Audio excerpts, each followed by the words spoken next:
Isang mapagpalang umaga po sa ating lahat, mga kapatid, at Happy New Year. Ako po ay lubusang nagagalak na makasama ang bawat isa sa atin upang sambahin at papurihan ating Panginoon. Bago tayo magsimula, kayo muna yung upo at manalangin. Ama naming Diyos na nasa langit, makapangyarihan sa lahat. Nagpapasalamat po kami sa biyaya ng araw na ito. At sa pagkakataon muli kami makalapit sa iyo bilang iyong bayan. Sa oras na ito, hinihiling namin ang patnubay ng iyong banal na Espiritu. Linisin mo ang aming mga puso at isipan upang maging handa kami tumanggap na iyong salita. Panginoon, itanim mo ang iyong salita na malalim sa aming buhay. Alisin mo ang anumang sagapan, pag-alala, pagod o alisagan na maaaring humanda sa aming pakikinig at pagsunod. Naway ang iyong salita ang magitugat ang aming pananampalataya, lakas sa isa ng pagsubo at gabay sa aming araw-araw na pamumuhay. Hayaan mo, Diyos, na ang pangangaral ng salita ay hindi lamang magdala ng kaalaman, kundi ng tunay na pagbabago ng buhay. Ang lahat ng ito ay aming hinihiling at ipinagkakatiwala sa iyo sa makapangyarihang pangalan ni Jesus. Amen. Ang series natin sa unang quarter ng taon ay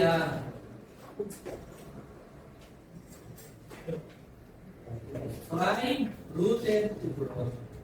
Ang spiritual na paglago ng bawat Kristiyano ay hindi bunga ng pamimili o pagganap, kundi ng pagiging malalim na pagkaugat kay Kristo. Kapag ang ating mga ugat ay malalim, susunod ang malusog na paglago at pangmatagalang bunga nito. Ang pamagat ng ating lesson sa umagang ito, Prime Rooted in the Word of God. Sa panahon ngayon, mabilis ang pagbabago. Maraming mga Kristiyano na madaling matinag sa kanilang pananampalataya, paniniwala at pamumuhay. Ngunit ang tanong sa bawat isa sa atin, mga kapatid, saan ba talaga tayo nakaugat? Ang isang buhay na tunay na matatag ay yaong nakaugat sa salita ng Diyos, tulad ng punong kahoy na malalim ang ugat, nananatili itong buhay at namumunga kahit man ito ay dumanas ng bagyo o tagtuyot. Ang unang punto na natin ibahagi sa umagang ito, ang buhay na nakaugat sa salita ay matatag sa pananampalataya. Ayon nga sa Colosas Kapitulo 2, versikulo 6 hanggang 7, yamang tinanggap na ninyo si Kristo Jesus bilang Panginoon, mamuhay kayo na may pakikipag-isa sa Kanya. Magpakatatag kayo at isalin ninyo sa Kanya ang inyong buhay. Magpakatibay kayo sa pananampalatayang itinuro sa inyo at lagi kayong magpasalamat sa Diyos. Ang aklat ng Colosas ay sinulat ng Apostol Pablo habang siya ay nakakulong sa Roma noong AD 60 hanggang 62. Ang aklat ng Colosas ay isinulat ni Pablo sa isang iglesyang humaharap ng maling katuruan. Isang halo ng filosofiyang Griego, legalismo Hudyo, at iba pa. Binabalaan ni Pablo ang mga Kristiyano sa panahon na ito na huwag ilihis si Kristo at ang kanyang salita bilang pundasyon ng kanilang pananampalataya. Ang layunin ni Pablo na ipaalala sa bawat Kristiyano na si Kristo lamang ay sapat na. Na ang kanilang buhay pananampalataya ay dapat nakaugat kay Kristo, hindi sa mga bagong ideya, tradisyon na gawa ng tao. Ang pagiging rooted, ang pagiging rooted ay isang perfect tense na sa orihinal na wika, ang ibig sabihin niya ay isang gawain na ganap na may patuloy na epekto. Kapag ang isang Kristiyano ay nakaugat kay Kristo, sa pamamagitan ng kanyang salita, hindi siya basta-basta matitinag ng mga maling aral o anumang pagsubok na maaaring daanan niya sa kanyang buhay Kristiyano. Tulad ng isang punong mangga na malalim ang kanyang ugat, patuloy siya namumunga taon-taon. Ngunit ang punong mababaw ang ugat ay madaling matumba kapag may malakas na hangin. Ganon din ang buhay natin bilang isang Kristiyano. Kapag hindi malalim ang ugat ng ating pananampalataya, kapag mababaw ang ating pagkaunawa sa salita ng Diyos, madali itong matitinan. Madaling matitinan ang ating pananampalataya. Kaya dapat bawat isa sa atin bilang isang Kristiyano, dapat maglaan tayo ng oras o regular na oras sa personal Bible reading natin at meditation. Dapat bilang isang Kristiyano, huwag lang tayo umasa sa mga narinig natin sermon tuwing linggo, tuwing devotional, tuwing Bible talk. Ngunit, palalimin natin ang ating sariling pag-aaral sa salita ng Diyos. Suriin natin ang mga aral na pinapakinggan natin ayon sa Biblia.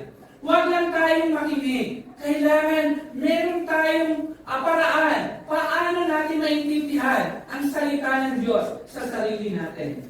Katulad ng mga Bereans, matandaan natin ang mga Bereans sa Gawa Kapitulo 17, sa versikulo 10 hanggang 11, sabi dyan, ng gabi ng iyon ay pinapunta ng mga kapatid sina Pablo at Silas sa Berea. Pagdating doon, sila ay pumasok sa sinagugan ng mga Hudyo. Mas bukas ang isipan ng mga Hudyong taga roon kaysa sa mga Hudyong taga Thessalonica.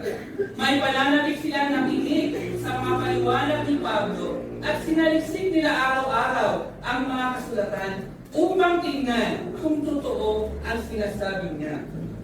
Bilang isang Kristiyano, hindi lang tayo dapat nakokontento sa mga naririnig natin tuwing linggo, tuwing devotional. Dapat in a daily basis ng buhay natin ay patuloy natin pinag-aaralan ang salita ng Diyos. Dahil paano tayo makaugat sa salita ng Diyos kung tuwing Sunday lang at Linggo lang tayo nakakarinig ng kanyang salita. Katulad ng mga Bereans, hindi na sila nakontento sa paliwanag ni Pablo. Bagkus sinusuri nila ang bawat scriptures upang matutunan nila kung ano ang sinasabi ng Diyos para sa kanila. Kami sa Teens Ministry, upang matulungan namin ang bawat isa na lumago sa aming relasyon sa Diyos. Last January 2 and 3, nilaunch namin ang sa aming overnight devotional na may layunin na maging rooted kami sa salita ng Diyos sa pamamagitan ng aming daily quiet time. So bilang isang teams, simple lang ang quiet time namin. Dahil ayaw namin maging komplikado ang mga bagay-bagay sa buhay namin. Dahil alam namin na kami mga teams, busy kami sa dami namin ginagawa sa school. Maraming mga bagay na minsan naisip kami na ito dahil ginagawa, busy ako. So, pinasimili namin ang aming quiet time. Meron kaming tinatawag na SOAP method, quiet time para sa team. Pinasimili namin para hindi kami mahirapan sa quiet time namin. Ang S, scripture. So, magbabasa kami ng isang chapter a day. Isa lang ang binabasa namin, isang book, isang chapter, paring-parihas. Walang ibang mag-quiet time ng iba. Isa lang. Ayan. Pagkatapos, observation. So ano ang sinasabi ng mga verses na nabasa natin? Yan. Pangatlo,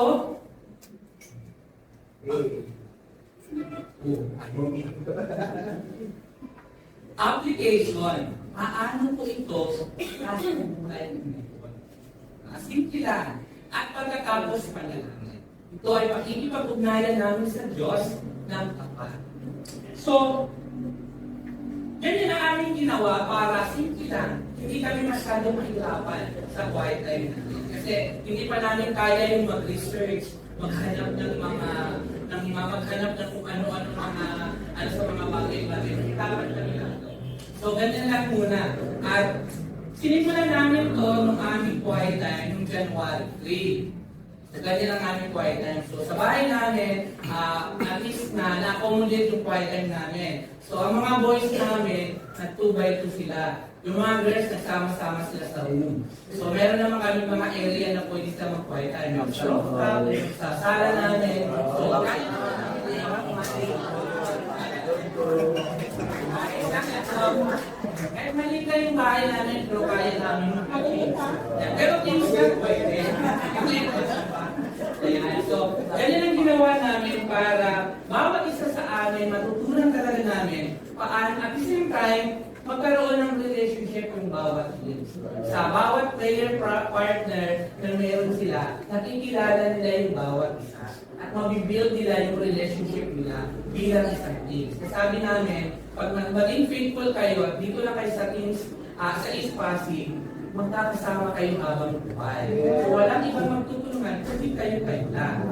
It's either kung lumipat kayo ng ibang sektor, magkakahiwalay kayo. Pero kung dito lang kayo sa East Pasig, walang ibang magkakasama kundi kayo lang. So kayo lang din ang magtutulungan. So para ma-monitor namin ang aming quiet time, nilaos din namin ang aming GC. Meron kaming multi-teams quiet time notes. So araw-araw, nagsisend kami dito. Siguro sasabihin mo, napaka-legalistic naman yung distinctive pair. Pero naniniwala kami na bahagi ng pagsasanay ang monitoring. Kasi sa isang coach, sa isang athlete, bago niya pakawalan ng isang atleta, kailangan na monitor niya kung nasasanay pa siya. Kailan siya nagsasanay, anong araw siya nagsasanay, anong oras siya nagsasanay. Kapag nakita na ng coach na medyo nasa ng atleta yung kanyang ginagawa, saka siya pakakawalan. Then alam na ng coach na nasa puso na niya yung kanyang technique. The same thing with our quiet times at Hills. Kaya namin minomonitor para masanay sila na kailangan namin gawin to bilang isang at naniniwala kami na pagdating ng araw, kapag nasa puso na nila yung quiet time, kahit hindi na namin sila i-monitor, gagawin nila yung para. Kaya naniniwala kami na sila talagang ako na-appreciate ko yung heart nila kasi kahit isa lang ang book ang binabasa namin, pero iba-ibang insights ang nakukuha ko, natututo ako sa kanila. Kasi pag pinasa ko yung quiet time nila, naisip ko, hindi ko naisip pa. Parang iba yata yung insights na mas malalim pa sa quiet time na meron ako. Like, halimbawa, yan. So yan ang aming mga quiet time. So, isang chapter, iba-iba observation, iba-iba application. Kaya makita mo sila na kahit man, yun lang ang binabasa namin, pero iba-iba ang matutunan mo. So, makita ko na mga teams pa lang to. So, paano na pag nag-mature sila? Gaano ba maging malalim yung kanilang insights na makukuha sa bawat verse sa Bible? Kasi ang goal namin, mababasa namin ang bawat book ng Bible ng sabay-sabay. Kaya, isang chapter lang a day, sabay-sabay. Para matapos natin ang book ng Bible, sabay-sabay. So, iba-ibang insights, nagkakalit ko sa kanila, itong insights mo ngayon, after 5 years, pag nag-quiet time ulit dito, makikita mo, ibang insights naman ang makikita mo. Because as you grow older sa Christian, as you mature, pati yung insight mo, pag-mature din. At makikita mo, napaka-exciting basahin ng Bible. Kasi bawat araw, iba-ibang insights ang matutunan mo sa Bible. Kaya nakaka-inspire kasi minsan, tuok lang ako nagka-quiet time. Minsan, pag nagbukas ako ng laptop ko para mag-share ng insight, may nakapag-share na ng quiet time, naunahan naman ng alas 2. Naunahan ako sa mga friends na mag-quiet time ng alas 2. But I'm sorry grateful kasi nandun yung heart na talagang mag-quiet time. And eventually, hindi man lahat, pero naniniwala ko na as we go along the journey, sa grace ni God, matutunan namin ang mga bagay na ito.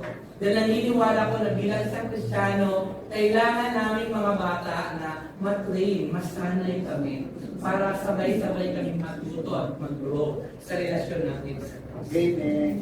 Pangalawa na nais ni bahagi ay ang buhay na nakaugat sa salita ay namumunga sa banal na pamumuhay. Sabi nga sa Jeremias Kapitulo 17, versikulo 7 hanggang 8. Sabi, mapalad ng mga taong nagtitiwala kay Yahweh, pagpapalain ng maasa sa Kanya, katulad na isang punong kahoy na nakatanim sa tabi ng batisan. Ang mga ugat ay patungo sa tubig, hindi ito manganganib kahit dumating ang tag-init, sapagkat mananatiling luntian ang mga dahon nito. Kahit hindi umulan, ay wala itong aalalahanin. Patuloy pa rin itong mamunuan.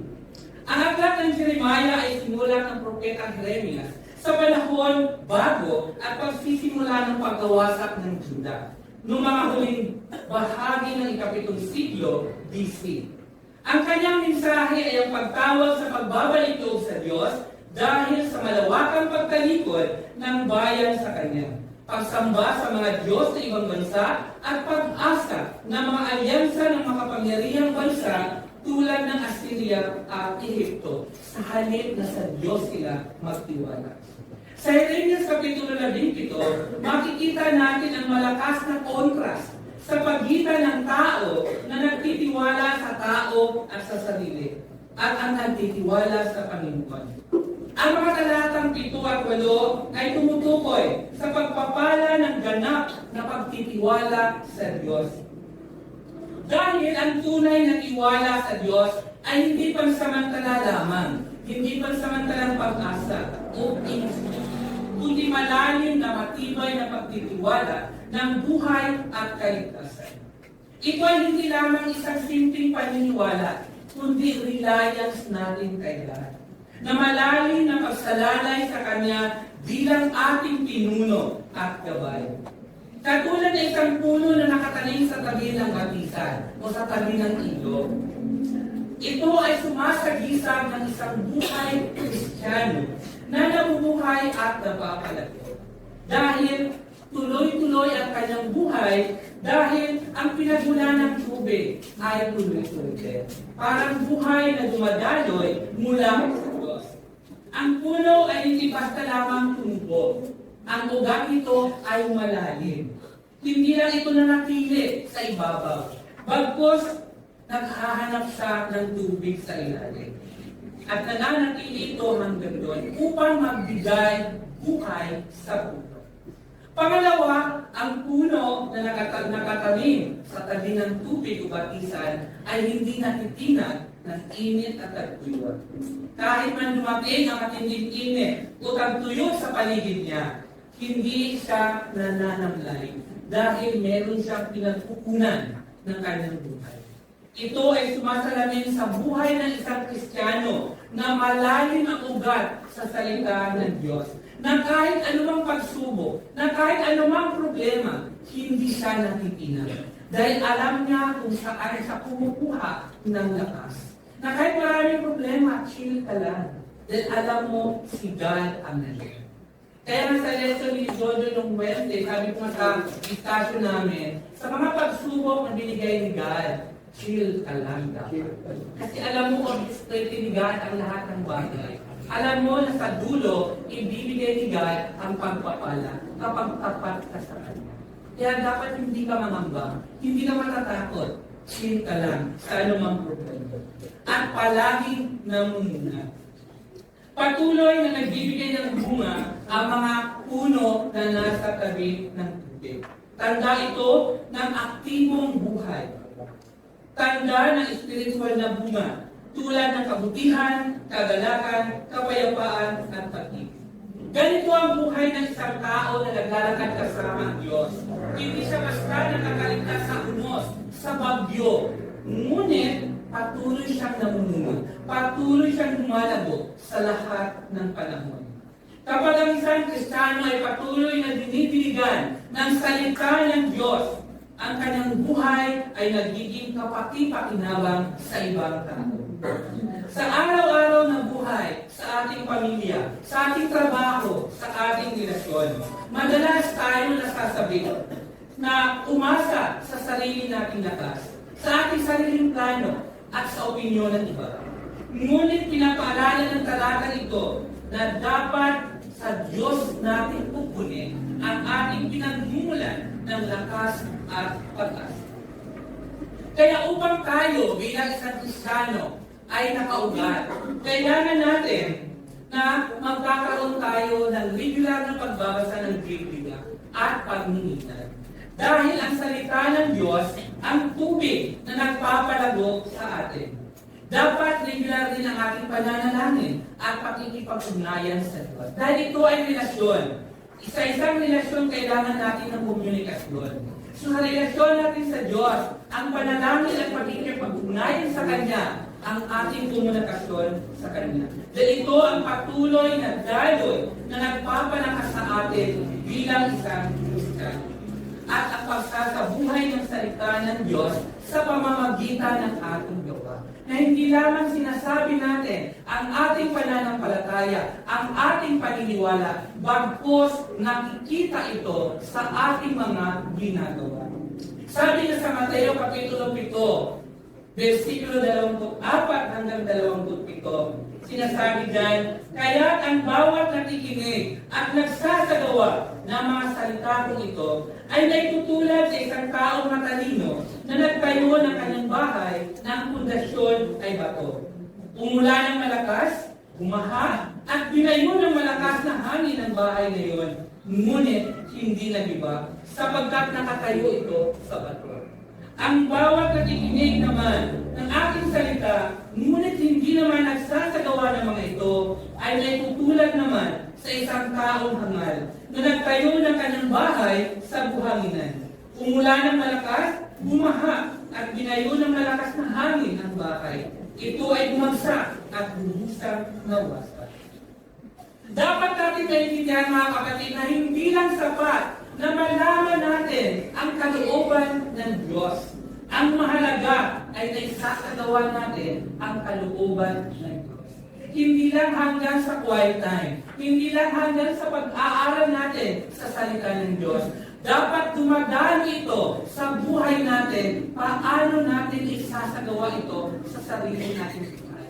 Kaya ang palagi na tanong natin dapat sa ating sarili, ano ang nakikita ng mga tao sa buhay ko? Nakikita ba nila si Kristo sa buhay ko? Sa trabaho, sa paaralan, sa bahay, at kahit saan man tayo. Dapat nakikita ang pamumuhay natin bilang isang Kristiyano. Speaking na magiging rooted sa salita ng Diyos, gusto kong i-lift up yung ating study, yung ating historical study, si Joseph. Si Joseph. Kasama niya yung kanyang asawa at anak. Na-appreciate ko yung heart ni Joseph at yung hangarin niya na muling kilalanin si God, na muling bumalik sa Kanya. Na-appreciate ko yung heart niya na nagnanais siyang muli na makilala si God sa panahon ngayon. Ang hamon sa Kanya ay magiging rooted sa salita ng Diyos. Si Joseph ay bahagi ng original missionary ng ICOC Angeles. Ngunit, nung nag-study kami ng Bible, natutunan ko na nagtapos ang kanyang karera bilang missionary at nagtapos ang kanyang pagiging alagad bilang alagad ni Jesus dahil lang sa simple quiet time. So kung naintriga kayo sa para malakas niyo kung bakit quiet time. Sa simple quiet time, nagtapos ang kanyang missionary journey sa Angeles. Kaya ang hamon sa kanya ngayon ay balikan ang quiet time kung saan siya nadapa. At ito ang gamitin niya upang bumangon ulit sa panibagong pananampalataya sa Diyos na rooted sa salita niya. Isang bagay ang natutunan ko mga kapatid, na ang espiritualidad ng isang Kristiyano ay hindi nasusukat kung gaano ka ka-consistent mag-quiet time. Masusukat natin ang espiritualidad natin kung gaano ka ka-rooted sa salita ng Diyos. Paano mo na i-apply sa buhay mo ang mga natutunan mo sa quiet time. Although ang pagiging consistent ay nakakatulong sa atin, pero mas lalong nakakatulong sa atin kung ito ay naisasabuhay. Kaya kami ni Risa, pag-study kami ng Bible, we always emphasize obedience. Then walang ibang mangyayari sa atin kapag hindi tayo matutong sumunod sa Diyos. Kahit gaano ka katalented, kahit gaano ka katalino, kung hindi ka marunong sumunod sa Diyos, baliwala ang natutunan. Dahil ang pinakamahalaga sa Diyos, kahit basahin mo ang buong Biblia, obedience ang kailangan nila para sa atin. Kaya napakahalaga sa atin mga kapatid na matutunan natin na maging rooted tayo sa salita ng Diyos. Sa pagtatapos mga kapatid, ang tanong ay hindi kung may ugat ba tayo. Kasi lahat naman may ugat. Kundi saan tayo nakapagod. Saan ang roots natin na pupuntahan. Ang mundong ito ay pabago-bago. Ngunit ang salita ng Diyos ay nanatili magpakailanman. Kung tayo ay rooted sa salita ng Diyos, tayo ay magiging matatag sa pananampalataya at magbunga sa pamumuhay upang magbigay ng kaluwalhatian sa Diyos. Dahil ang buhay na nakaugat sa salita ng Diyos ay namumunga ng banal na pamumuhay. Dahil ang pagtitiwala sa Diyos ay nagbibigay sa atin ng tunay na lakas at katiyakan. Ang taong may malalim na tiwala ay hindi matitina sa anumang pagsubok na maaaring ng daanan. At ang salita ng Diyos ay dapat isinasabuhay, hindi lamang binabasa. Dahil dito nanggagaling ang tunay na bunga ng kabanalan. Ang hamon sa bawat isa sa atin ngayon mga kapatid,